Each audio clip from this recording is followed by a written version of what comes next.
YouTubes, Facebook, and Zoom. Here we go. What's up, everybody?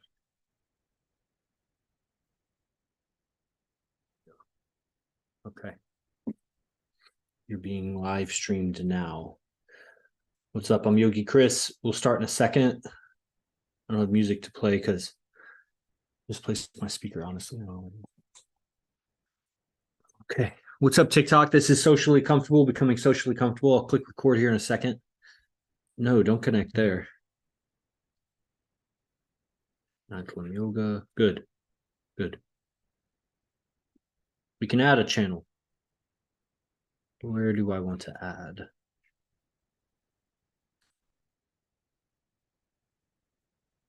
Let's go there.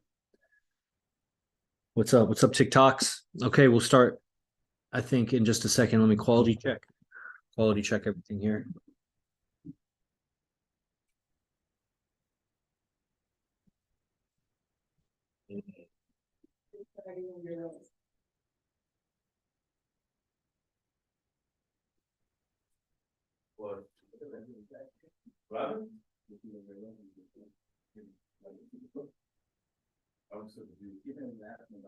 All right. Okay. What's up, everybody? Let's click record here. We're ready to go.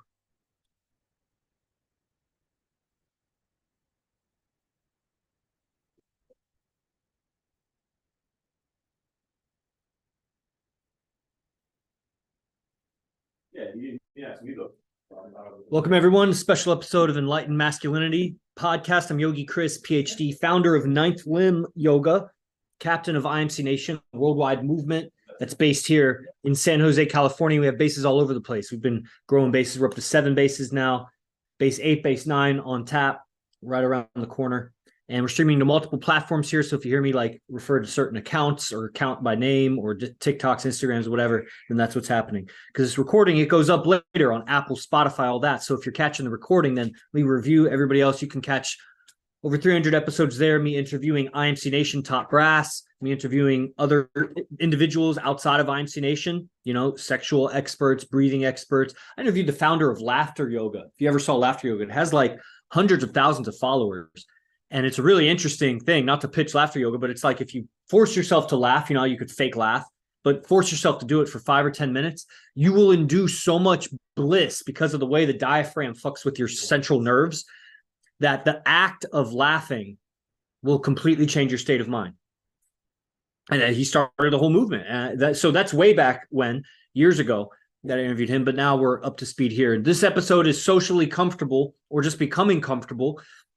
And, you know, sometimes people will ask me about my yoga and how that can help them in social dynamics. And I think it's important to recognize that at the end of the day, everything you're doing with your business and ambition is a social dynamic that you're chasing. You want a certain success with women, choice with women, certain kind of relationships, certain networking opportunities and whatever. And it's a social dynamic wherever you go. And even if you're at home and you're being some digital internet marketer, you're trying to portray a certain, that's how you influence people to buy or anything. Whatever you're doing in life, you want quality relationships around you, quality opportunities that, you know, are aligned with your values. A lot of people have compromised their values. They don't even know what activities being aligned with their values means, but some of you do. So I'll talk to you. And so the quality of your life is definitely going to be in the quality of your relationships and your social networking in life, your mating networking, your business networking. And so becoming comfortable becomes relevant to that, because if you're uncomfortable, if you're tense, jittery, withdrawn, however it becomes manifest in so many degrees. It's not like a light switch where you either are or you aren't. I mean, we could argue it that way, but I want you to see it more as a gradient. How comfortable, how uncomfortable. And then there's 1,000 million different contexts day to day that you find yourself in, just in as simple as you're talking to somebody and then your mom calls and then you have this business call to step into. That's 3 different contexts completely. How comfortable are you when you're by yourself, when you're working out, when you're about to sleep? Like 3 different contexts. How comfortable are you? And then, like I said, like I built the whole premise of the episode, like it's a social dynamic, what you're trying to achieve in life. So really, yes, how comfortable you are with yourself and all the private moments and in business and whatever, but you're doing all of that for the social dynamic. So how comfortable are you in social dynamics? And to what level? Again, it's a gradient. So around more valuable people, around more beautiful people, it changes it versus other people that, like, the dog park is going to be different than some high class venue or a ball or whatever, red carpet event. So becoming comfortable ultimately is relevant to that end. And I see a lot of yoga practitioners, yogis, spiritual people, and whatever. They are doing their best to become comfortable in isolation or alone, and then build a social dynamic from that. At the ultimate end, in the best examples, they're building a following and they have a social dynamic, and they get that weird social dynamic of teacher follower, and they can't step outside of that. They're probably really odd outside of that if you saw them as an equal or contemporary, as a friend or whatever. That's my experience with a lot of the yoga masters and spiritual masters and whatever. And I've met a bunch of them, and not all. And it's to a certain level. I saw that a social evolution was very different than the evolution of whatever skill, craft, or whatever that you may come across. That you want to be the best CEO or the best stock trader or the best musician, or like you could learn from the best at that. That doesn't mean their character is the best. And what you're wanting in life, what you're probably pursuing that activity for anyway, in the first place, is the fulfillment of life that comes from character. How are you with your mate, with your family, with your tribe, with your all groups that you're associated with? A lot of people don't even have deep connections to measure against. And the connections they do have are not that good. And that's what we find. I think everybody in IMC Nation finds as we grow further. We see how fucked up everybody else is. They don't know how to relate with each other. They're really riding on the wave of prior commitments where everybody had made good first impressions, or families had introduced, or you grew up with kids back when you were less jaded. And so you had a real connection. And then you grew apart, but you still hold on to that connection because it's the best you got.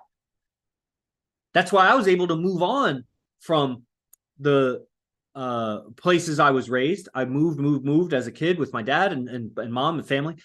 And then I left, and I went halfway across the country to university because I had better connections there. Actually, everybody there was striving to be the best wrestler in the nation. Some of them in the world. Olympians were training in. I was grappling with Olympians, or future Olympians, and then a few guys at that time that were trying to be on the Olympic. They were on the Olympic ladder, like they were ranked on the world team, and so that was a much stronger connection than anything I had going on in Maryland.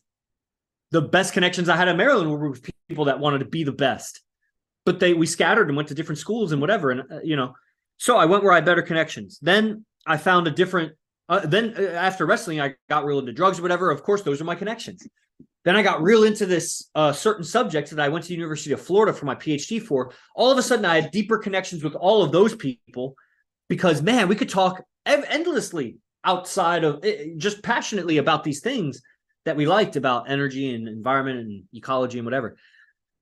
But of course I was developing yoga. So I had these two groups of people. But I couldn't really relate with the yogis. I was a hard-nosed, white background wrestler, athlete. I could mostly relate with them with the psychedelics and the drugs and whatever. Yoga, I was exploring and learning from them. So I respected that and I would learn that. As I got better socially, I realized how different I was from them.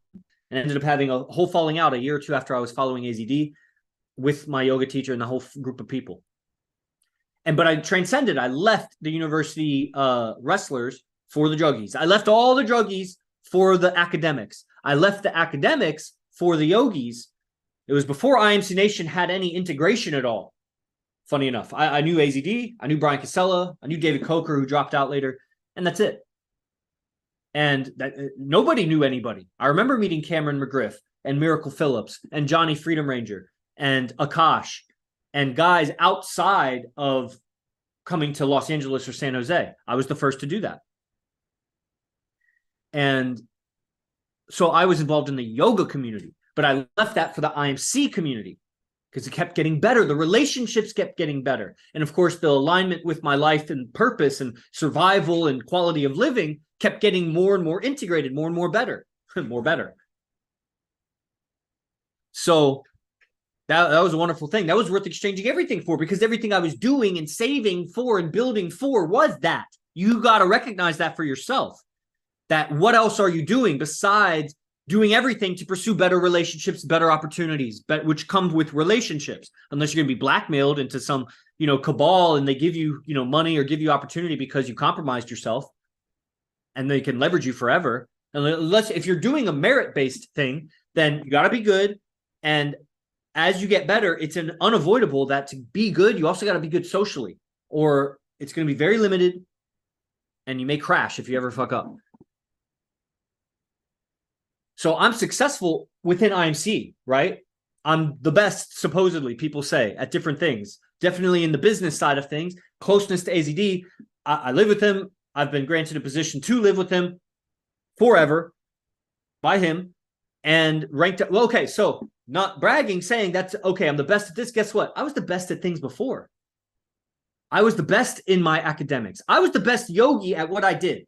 I did certain muscle activations there was one guy, the guy I learned from that I had a falling out. He was better at that. And he kept evolving it. But what I did with handstands, with acro, with teaching vinyasa outside of the framework of what he was teaching, and as an ability as a communicator, aware, I was really pulling on what I learned from AZD and these social dynamics teachers. They have wisdom, especially AZD, but mystery, all of them, they have so much wisdom on the dynamics of life and reality that the yogis, who were pretty much, for the most part, just feminists who had learned how to stretch and breathe and sometimes, do handstands. But they weren't modern day philosophers. They were repeating some old Sanskrit that they had learned, and they were really just liberal feminists that were teaching their liberal feminism in addition to posture stuff. So some of them are exceptional in posture stuff. I learned from them, breathing and whatever. If they were master at a skill, I can learn the skill and respect the teacher. But I had something because of training with AZD and VK at the time so I was the best at that. And of course, building a business from the ground up, even the guy I'd learned the techniques from relied on, he didn't have the social dynamics to sell. I was selling myself and building my name, building my brand. I was going to go abroad. I was already researching Switzerland or Sweden. I had staff members doing that. That's what Johnny Freedom did. I was already looking at Canada, almost booking gigs. A lot of times you call places 4 or 5 times to get a gig. I had called all of Canada, all of the big enough studios. I was going to get a gig there. Already had one, but it was too far in. The expensive travel wasn't worth it. But so I was the best. And then in academia and PhD, I was the best in the world with that. Wrestling, I wasn't the best. I was really good. I had a lot of potential and really good at really good levels, like really good, but not the best, but really good. So that's a big pool. That's a big ocean to be part of. And I was a much less evolved being in terms of mindset. I really rode off the steam of my dad pushing me and, getting all the love and attention and admiration that I sought as a kid by being successful with wrestling. So that those motivations will only take you so far into the pain. Ultimately, I was aiming to be successful at that stuff for the social dynamics, for the women, for the relationships, for the opportunities and survival. To be glorious on stage would ensure my survival. I could coach anywhere forever, doing the thing I loved, and I still love wrestling, but pursuing it like that, damaging the body and hurting my cells and nervous system with the diet and everything, like it wasn't my purpose to be a wrestler. Although such a useful skill that's so useful in my purpose now. So I kept upgrading, and you can too. And I started all this with becoming comfortable. And it's important because social dynamics is what you're pursuing. Right? Can you see it now? I've said it, and I explained it with probably way too many words, but hopefully you got it. So it's important to be comfortable social dynamically. If you're uncomfortable, that's just putting your foot in your mouth. You say the wrong word, or you fumble your words sometimes, or stutter, or you fart, or, something weird, or you react weird, or you accidentally pick your nose because you do that in private and you forgot you were in public. Like weird things. Just slip up. Moments of slip up, kill it. You could be 99% right. That 1% that you did something weird, it reacted weird, you said the wrong word, you offended somebody, the wrong person. Like it could just be a gesture. You're there for 2 hours, and in 2 seconds, you do a wrong gesture. And it could just kill things. Being comfortable ensures. Yeah, that's the right word. It ensures. It doesn't fully insure it, but it gives you some insurance that even if you flub up, you'll respond to the flub up, whatever the reaction of the environment, you'll respond even better because You'll be more comfortable. You didn't mean to do it. Didn't come from a tension, a hostility. And if you're comfortable, you're less likely to flub up because you're more present. Tension is attention inward. Relaxation and comfortable, you're more attentive outward. Making sense? Okay, so we have people on the stream everywhere. If you have any comments, we also have Zay in the house. Last time Zay's gonna last day, not last time, last day that he's here, full day before he goes back to base 3, Los Angeles, where he's from. Guys, there's IMC guys all around from all around on all these streams. Some of you are freeloaders, but some of you are also participants, in this stuff. So, you could come and live here. And there's people on Ninth Limb Yoga, their YouTube. So I haven't talked too much about yoga at this time. I introduced it, but I will talk about breathing and being comfortable. So you guys can look forward to that, I guess. Okay. Any comments? Any ideas from you, Master Zay? Okay, sorry. It's fine if not, but if there is, then yeah. Yeah, I mean, I would definitely say, Sure, he's gonna pull up. yeah, Sorry, I kind of pulled a chair to the desk. Yeah, go ahead. yeah, I would say even my experience from last night. I had an experience just to really go out with all of base 1 again, and it was interesting just to see how the subtle movements, the subtle things that you do play a big part in your social dynamics. Like for example, I got corrected that whenever you stand up, whenever somebody comes to greet your table, you stand up and you greet them rather than just sitting down. Yeah. And I saw the big difference that played definitely yesterday, because it makes the person that's coming in feel very important at the same time. And at the same time, it makes good energetically. It's very good energetic. Yeah. And at the same time, you look respectful as well, so you both can actually benefit from that interaction. And just being around AZD, seeing how the way he operates, whenever you go back to your social environment, you're just more aware of everything. Like for example, I got to see how important body language really was, in the sense of how the way people are sitting down facing. Like there could be guys who are totally facing a girl this way, and a girl is facing the table.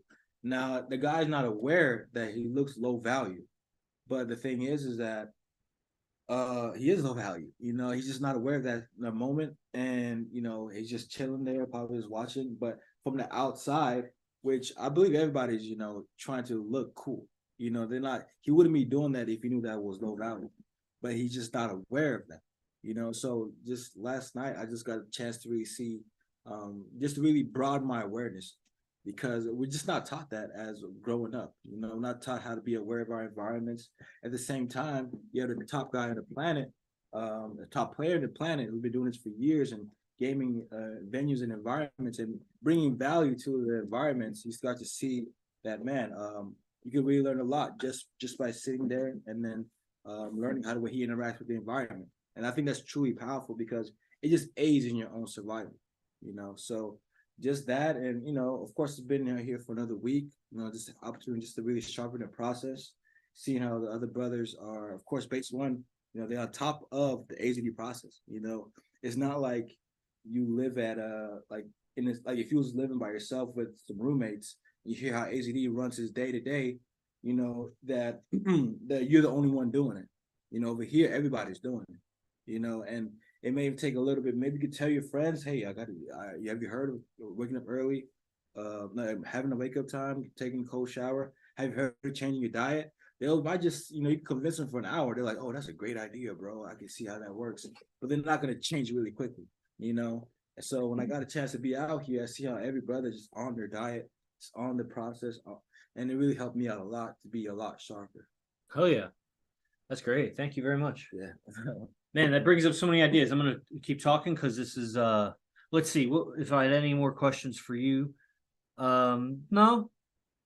I mean, you feel more comfortable socially, obviously. Yeah. And just more comfortable as a person. It's more comfortable to be around you. I think that's real important. Right. I framed this show in a certain context. This is Sunday show, so I'm streaming to the yoga channel and a little bit of yoga emphasis. But what you bring up are a lot of things, disciplined living, survival. I think there's a lot of anti-survival ethics in people. They sacrifice themselves. They think they should sacrifice for others or for either an unknown other or some like personal other. And, especially in the spiritual community, they think that they'll accrue good karma or, somehow it'll benefit them in the afterlife. That's really where the self-sacrificing, philosophy comes from. And not realizing that, at a deep level, they'll feel bad about that because they're compromising their own survival. That surviving better will feel better. That feelings are a biological result of surviving better. Right. And that's part of a philosophy that perhaps yogis, they don't even want to buy into because they think that's bad karma or bad juju or something to live for yourself. Not realizing that living for yourself does include taking care of the people close to you, and loyalty and ethics are in there. It's a longer term sense of survival. It's not just what's immediate right now. That's where people will think it's all savage. Like, you survive right now, you're just going to, take the woman and rape her now because it's, pro replication. That's anti-survival. And obviously just a longer outlook on that it's not a good thing. So, same thing with like treating your friends well or, maintaining loyalty, sometimes adjusting to the certain pecking order in different environments, not because it compromises your survival in the moment, but overall it may raise your survival to be part of a group that's doing that. Like, you don't always have to be the biggest shot in the room. And, so being sensitive to how your own sense of survival and surviving relates to your emotional state, and how your emotional state is going to relate to how you communicate. And certain people will suppress how they feel so that they behave in a certain range, and they're exerting a lot of horsepower internally to keep it under control so they can't freely express. And that's where Ninth Limb Yoga came in. Everything you were saying about like being socially aware. I saw AD at the time. His social awareness was something I was looking for. Again, like in all of those things, I was looking for social success. And so awareness of body language and what people are doing and adjusting, and, the deep, subtle details in their communication and how that like is reflective of their mindset and what they're thinking about. And your ability to get so close with someone energetically and mentally through communication. I saw that yoga needed to be for that. That yoga was to get better at communicating. And you also needed philosophy. You could not just do yoga and be a perfect communicator, because we have so many negative impressions in us and patterns that you need a better way. You can't just erase your patterns. You got to replace your patterns. It doesn't work to erase patterns. You could go in the Himalayas and isolate and get away from everything. Your patterns will cool down. They'll settle down. You won't see them so much. But if ever you return to society, your patterns are still there. You have to replace your patterns with better patterns. And that's where philosophy and the science of social dynamics comes in. But yoga was so good for opening you up and making you receptive to new patterns if done right. So that's what I was going to talk about with comfort building and yoga for the people in the yoga audience. Yeah. Yeah, man. Thank you. Appreciate it. Yeah. That's Zay in the background, president of Monk Life Records, our record label with IMC Nation, down there at Base 3, living in Los Angeles area. Moved across the country from Atlanta to our base in Phoenix, then upgraded to a base in Los Angeles with one of the Crusades, who are the big cojones in IMC Nation when it comes to, investing in people and making business. And they've made like 10 businesses with guys in IMC. Okay. So, and then guys that are on the TikToks, whatever, you can click the link in the bio to see how to participate. Guys girls and guys on YouTube, if you want to subscribe, the link is in the bio or the description there to train. I give yoga today at 5 online and recorded, so you get it everywhere. You get all the recordings. There's like 50 classes so far. A lot of great topics. I cover really great stuff. Very, cutting edge, innovative, and effective. So, talking about comfort socially, and I was saying social awareness and yoga needs to be for becoming a better communicator. You need to repattern your communication. A lot of, like I said, yogis, they'll isolate themselves, practice for themselves, and they'll get calm, but then put them in a social setting. They still have all these weird patterns. And especially put them around beautiful women, get them in a relationship. They have all these super weird patterns. And they actually worship the woman so much that they'll let the woman repattern them. So you'll see guys that are all yogaed out and like open and whatever, and they get in a relationship. They turn more beta faster than anything you've ever seen, because they're so open to new patterns. And then they're around these women that they're going on their agenda. Women are self-serving and they're very indirect about it. It's hard to perceive until you learn about it. but they're completely self-serving. So they'll mold the man into exactly whatever they need.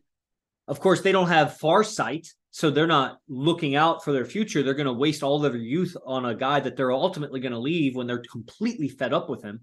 And then they've lost their youth and they're not going to be able to get as high value of a man. But they're short-sighted. So, that's some of the red pill that's hard for the spiritual community to swallow. This is why I got banned from like 1 or 2 studios out of 65 that I taught at, because the wrong word was said to the wrong person about the truth, and they couldn't handle it. I probably said it in a weird way too, because I'm climbing out of my garbage past also. So hold it against me, whatever. Go ahead. I'm doing better than you. That's why you're watching. I'm better socially than you. That's why you're watching. If not, don't watch. Don't worry about it. I'm not losing anything. I'm doing you all a favor, giving it out. The class is underpriced. All the class, everything is underpriced, far underpriced. That's why people keep buying it. Whether you're buying it or not will be up to you and your evolution. So comfortable socially, being able to tap into being comfortable socially. How does one do that? You can practice being comfortable, and I recommend you do. So you have a yoga practice. A personal yoga practice is best. That's why I teach the way I do in the yoga class. It's so that you learn movements, sometimes repeated, often in a different sequence, that you can do at any time. You can break it down to a 2-minute practice, 20-minute practice, a 2-hour practice. If you did everything I taught, do 2 hours, no problem. But having a personal practice that you tap in raises your threshold, raises your baseline of what comfortable is. You become the most comfortable when you practice alone at home, in the comfort and safety of your place. But then you got to go out and practice socially. You got to bring that comfort to the world. That's what Ninth Limb Yoga was. Bringing your yoga to the world. And then you learn that you really care about people's opinions. You do get uncomfortable by situations, by what people say. Words do affect you. Opinions do affect you. Okay, relax. Get to your threshold, like you're working out, and then you go back and you work on your comfort. And then back and forth, you gradually get better and better and more comfortable socially. That's going to have a lot better karma for you. You're going to misspeak a lot less. You know what I mean? What do you guys think about that?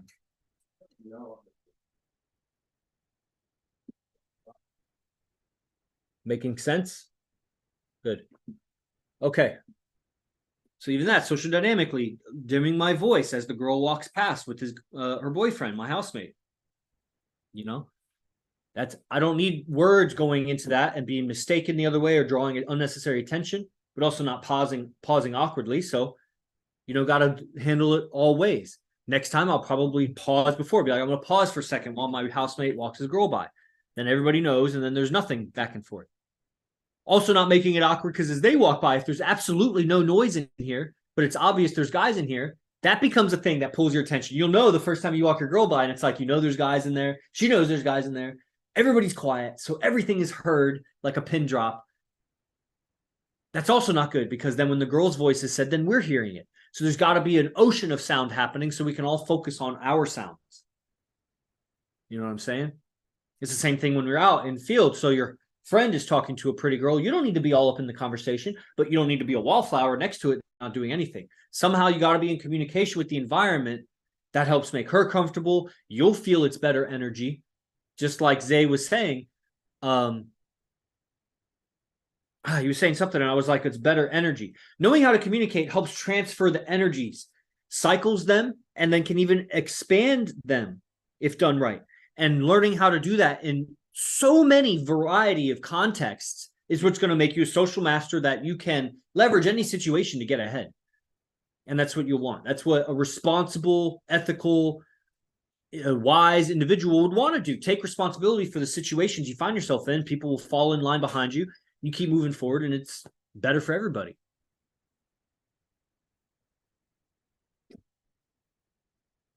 I don't know if this was them walking by again or if that was Nando. Maybe that was Nando. Yeah, it's probably Nando. Yeah. All right, so this doesn't have to be a super long episode.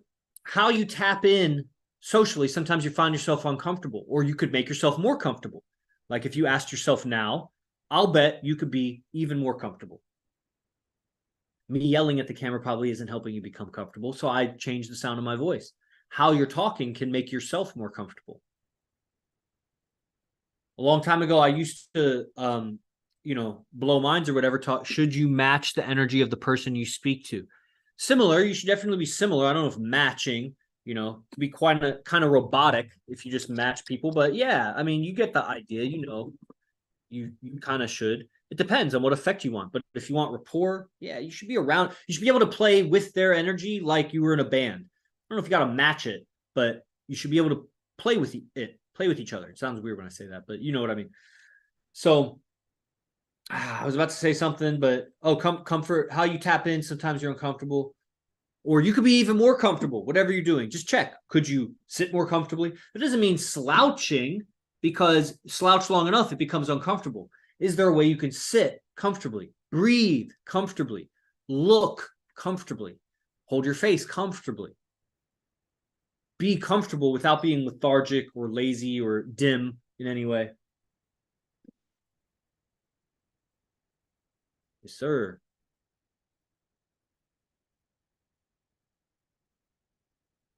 So the personal yoga practice will help you be able to tap in with breathing, posture, energy flow, and emotions, but then being in social environments and settings and pushing just a little bit. You don't got to throw yourself in a nightclub or in high business environment if you're totally not used to that. Just the next step forward. Just like in a yoga pose, you would stretch, but you don't try to do the split if you're far from it. You just go to the edge. So socially, go to the edge, play around a little bit, and then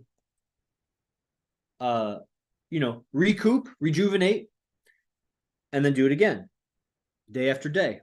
You get better. That's what people, I mean, I have videos on YouTube now for 8 or 9 years. You can see my social awkwardness. You can go hear how I sounded. The first videos, I didn't even talk at all. They were just videos of me doing movement because I didn't know how to talk. So it's easy to observe. I've been on an evolution. I wonder where your evolution's at. If you're not even putting your evolution out socially, you don't have to be a social media junkie or some kind of attention hog. That's not what it is. You could call it that, but then I don't know why you're watching. You're just a hater. That's not what it is. It's a documentation. It's a time capsule of my own evolution for myself and for anyone who gets close to me, business-wise or otherwise. So, and it serves business, so it's integrated with my life.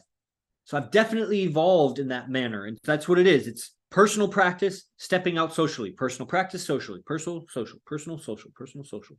And that's evolved, and that's very similar to AZD process, and his process is masterful socially. I'm masterful yoga wise. So I bring what I know to it, and it becomes a mix, and that's what I share. And but the lockdown process is a personal reflective process. Transcendental meditation is a reflective process. Relaxation is so emphasized in the AZD process. I take it a step further with yoga, and I relax better than everybody right now. So there's that, and then socially, back and forth, back and forth. Then add to that, you need philosophy.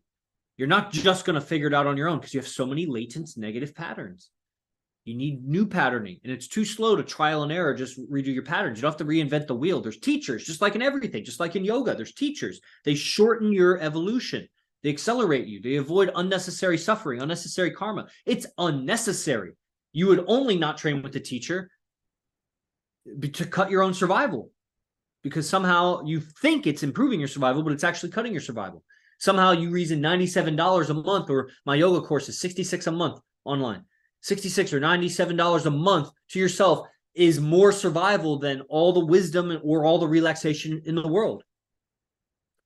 AZD's class is all the useful wisdom. You don't need other wisdom.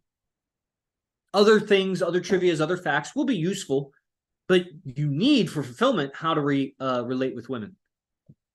Game, as we call it. So you're just wasting time if you're not on that as a guy.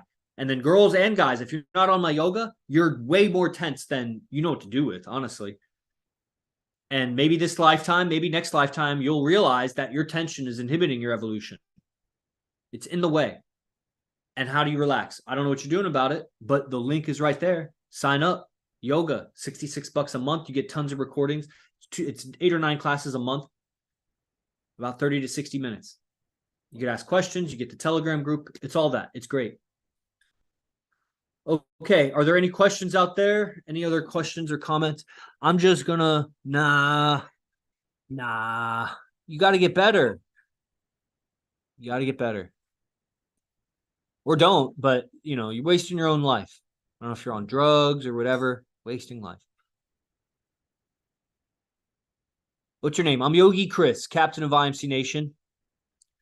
And I live here with AZD, founder of IMC Nation. Those are on the TikToks, responding to comments. Appreciate all the likes, thousands of likes over there. TikToks are big, thriving. All right. We good? Finished everywhere? Thank you, everybody, for attending this stream. And I'll see you on the next Enlightened Masculinity. You can check it out, all the recordings on Apple, Spotify, see everything, see my interviews with IMC guys, other spiritual people from the past, and, you know, time capsule of this evolution here. Evolution's real. Click the link in the descriptions, wherever you are. Jay Guru Dev. Praise the Lord.